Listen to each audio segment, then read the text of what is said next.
dont lui il a besoin, ça devient le matérialisme de la nouvelle naissance, la matérialisation de votre nouvelle naissance. C'est-à-dire, ma nouvelle naissance venait, Jésus entre dans ma vie à cause d'un bien. Qui a compris? Maman, merci. Alléluia.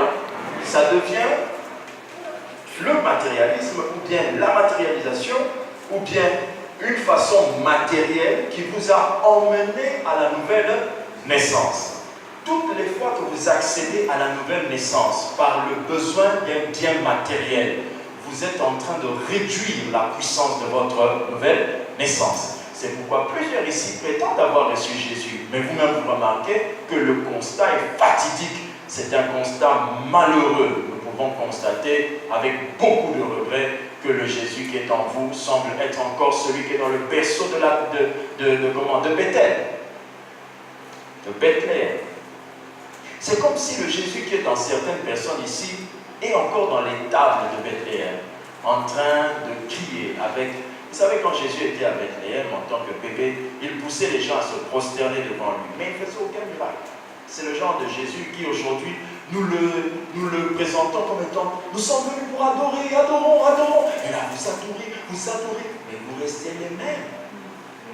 Ça, c'est le bébé Jésus qui crée ce genre de réaction, l'adoration. Vous apportez vos cendres, vous apportez ceci, cela. Mais lorsque le bébé Jésus a commencé à grandir, les choses ont changé. Il y a aussi un autre bébé, un autre Jésus que nous voyons dans plusieurs assemblées, c'est le Jésus de la synagogue. Celui qui, quand il avait 12 ans, il lisait les textes de la synagogue, il démontrait aux sacrificateurs qu'il avait la connaissance, mais il n'arrivait à opérer aucun miracle. C'est aussi un style de Jésus que nous voyons dans plusieurs églises. Il a 12 ans, autour de 12 ans. Voilà. Mais lequel Jésus parlons-nous? Alléluia. Alléluia. Amen. Très bien. Donc, lorsque votre foi chrétienne, vous y êtes arrivé par un besoin matériel, vous avez matérialisé votre nouvelle naissance, d'où vous recevez un Jésus soit de Bethléem ou un Jésus de la synagogue. Ce sont des illustrations pour vous faire comprendre qu'en réalité, vous avez vraiment reçu Jésus. Mais le problème, c'est que vu qu'il y a eu une matérialisation, soit les tables, soit vous avez cherché à ce que la lecture... Non, frère, laissez tomber. Amen. Amen. Amen. Amen. Je voudrais demander ce soir à quiconque a reçu Jésus dans sa vie, parce qu'il avait beaucoup de problèmes. Il avait besoin de mariage. Il a dit à Jésus, j'ai vraiment besoin de me marier. Et il a commencé à prier pour que Dieu puisse lui donner le mariage. Tu vas changer ça ce soir.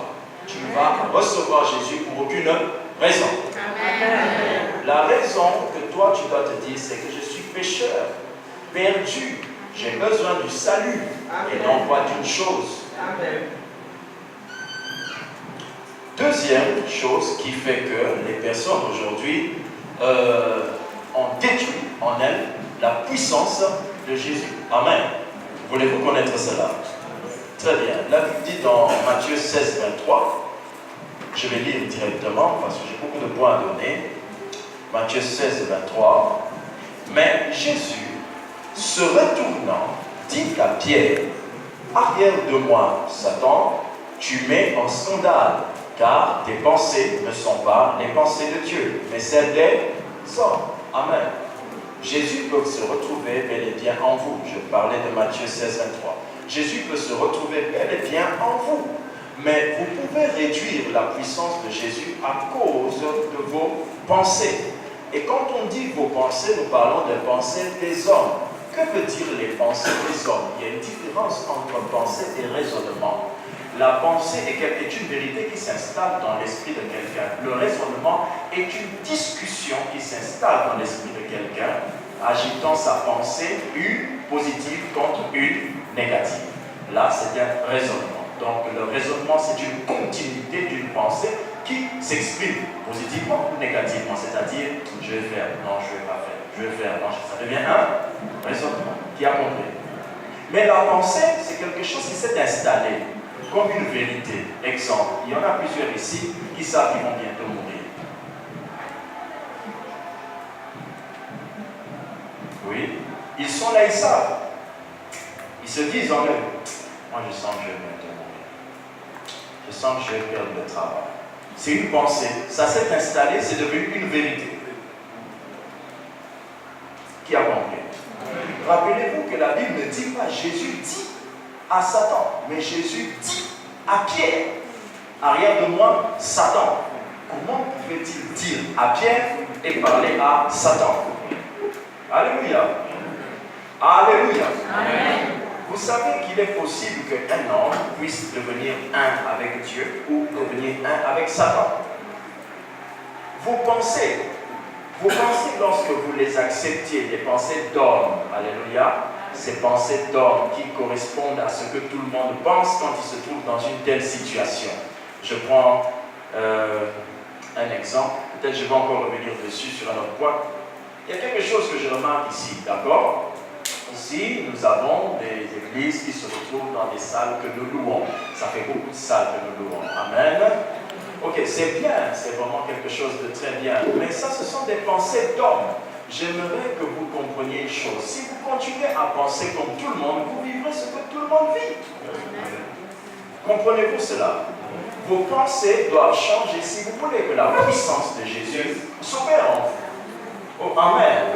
Amen. Personnellement, regardez encore quelque chose de ridicule qui réduit la puissance du nom de Jésus et la puissance de la personne de Jésus.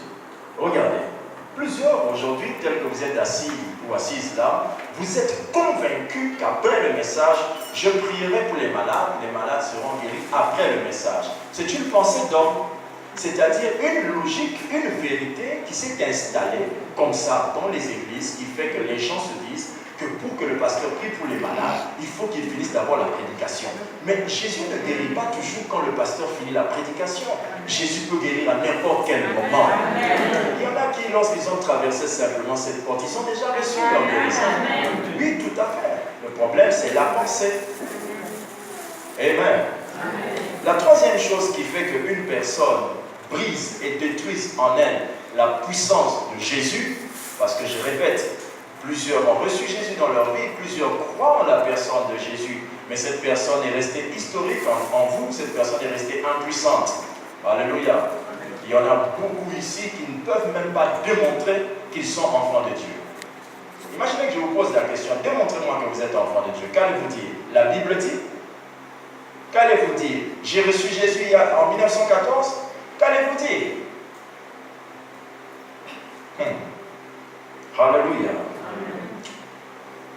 Que Dieu bénisse ces moments. Soyez déjà dedans. Ok?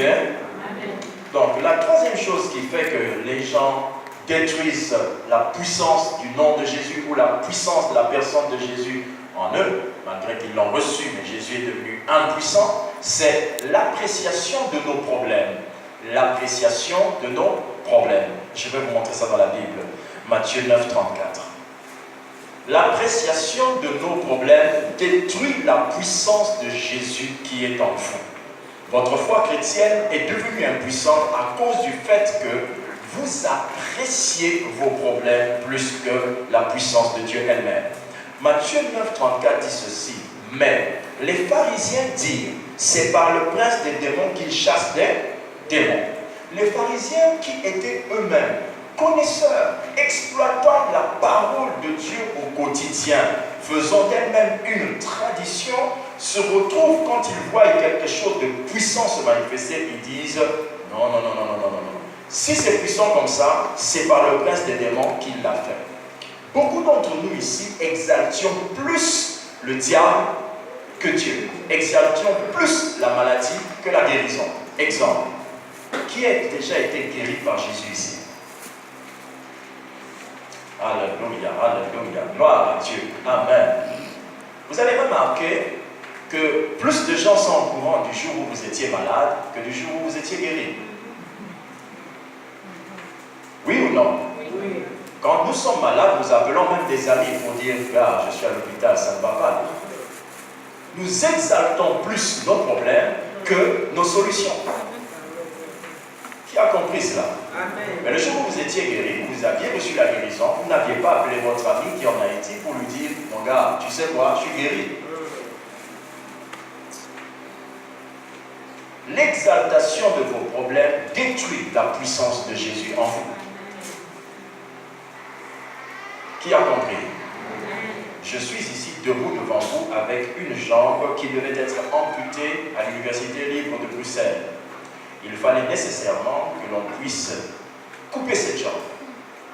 Il y a de cela plus de 14 ans ou 15 ans. Et j'ai montré la cicatrice importante qu'il y a dans ma jambe à ce niveau.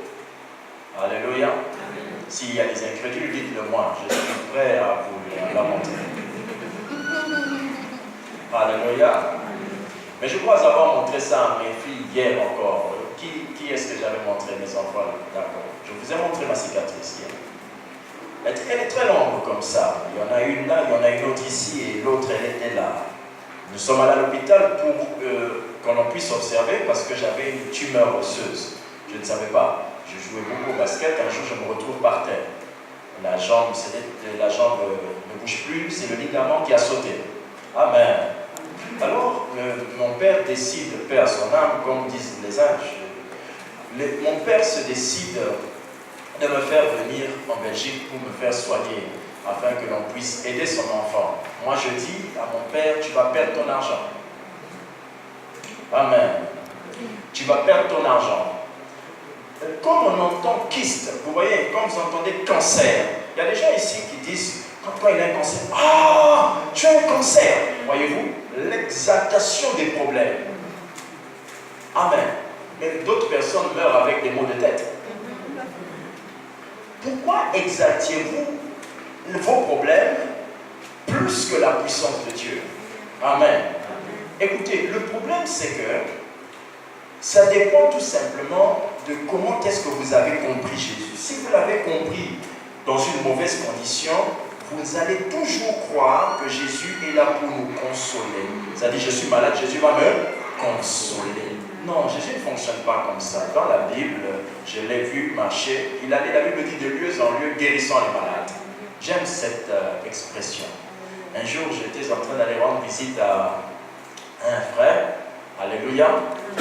Et en route, nous avons rencontré, nous sommes passés devant une maison dans laquelle il y avait une dame très souffrante, malade.